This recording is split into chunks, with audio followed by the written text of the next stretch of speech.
Was anybody going to tell me that bees have a numerical concept of zero? Or was I supposed to figure that out myself? Okay, here's the thing.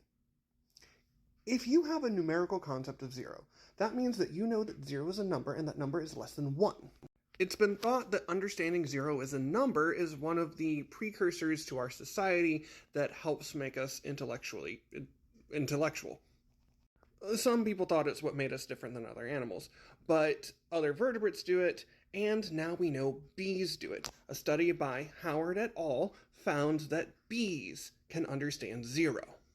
Now, the minds of bees are largely unknowable, so you might be wondering how we know. Does someone turn themselves into a bee?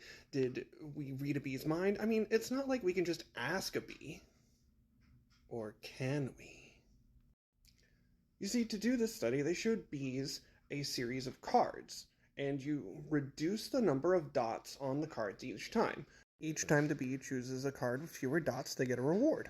Now, a large portion of animals, when it gets to 1 dot and no dots, tend to go to the 1 dot because it has dots. But bees go to the card without dots. Now, I like to think about this in an evolutionary and ecological context, where it makes sense that bees would understand the concept of zero, because bees are social and they communicate where flower patches are. And it might be useful for them to communicate if there's a patch that has no flowers or had flowers before and now doesn't.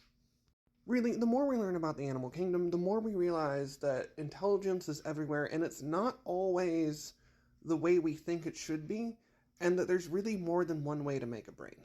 So in essence, not only can bees count, but they can actually count down to zero, which is pretty cool.